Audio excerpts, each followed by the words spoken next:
left it a bit late to catch up with the big boys. That's all coming up here on Impact.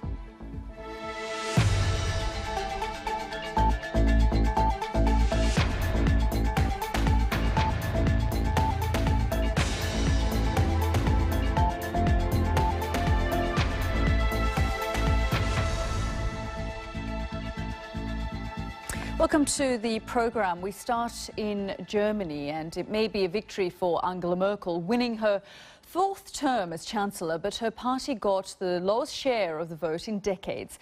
And as she tries to put together a new coalition government, one party she says she won't be working with is the right-wing nationalist AfD, a strongly anti-immigrant party which has won seats in Parliament for the first time. But just one day after becoming the third largest party, divisions have already appeared, with the AfD's co-leader saying she'll sit as an independent. My colleague Ros Atkins is following all the developments in Berlin for us. And Ros, we've been hearing from Angela Merkel in the last 30 minutes.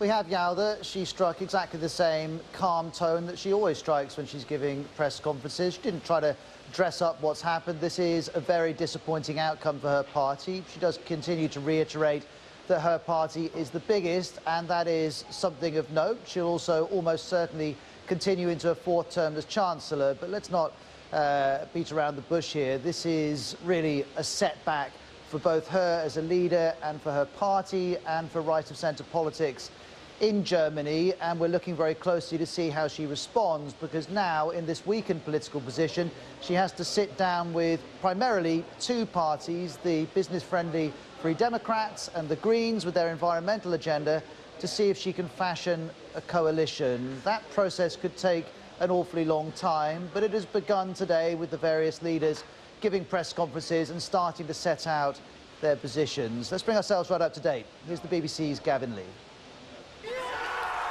There's a new party in town, and they're talking of a revolution in German politics. The Alternative for Deutschland, or the AfD, have emerged in the past 4 years.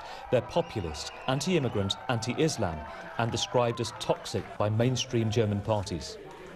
But with 12% of the vote, 5 million people supporting them, they're now the third biggest party in the Bundestag, with a pledge to put German people first. Wir werden sie jagen.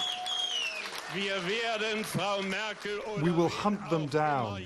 We'll hunt Mrs. Merkel down, and we'll take back our country and our people. But at this morning's press conference, cracks were already showing in the leadership. The group's chairwoman, Frauke Petry, announcing she's leaving the party, telling reporters its rhetoric has become too extreme. This is Marzahn-Hellersdorf, one of the more deprived parts of Berlin. In this eastern district, 20% of voters chose the Alternative for Germany. People here talk about being left behind, being forgotten, that they're not listened to. And the one issue that keeps coming up here and elsewhere in the country, and that's led to more people wanting change, is how they perceive Angela Merkel dealt with the migration crisis. I didn't like Angela Merkel because there was no stop in the refugee politics. It was all too quick, and she didn't say, like, okay, we stop at that and that number. I think we should give the AfD a chance to see if they are really for the state and democracy and for everyone. It's okay for people to come to Germany when they really need help, but we've got poor people too. Angela Merkel gives little away, but at last night's CDU celebration, she was clear that despite gaining most votes, the fact that 1 million of her supporters opted instead for the AfD has disturbed her. We will have to win back those who voted AfD by solving their problems, listening to their concerns and fears, and with good politics. This is how votes translate to seats in Parliament. 6 parties will share power in the Bundestag with a record number of MPs. But for the world's most powerful woman in Europe's richest country, the certainty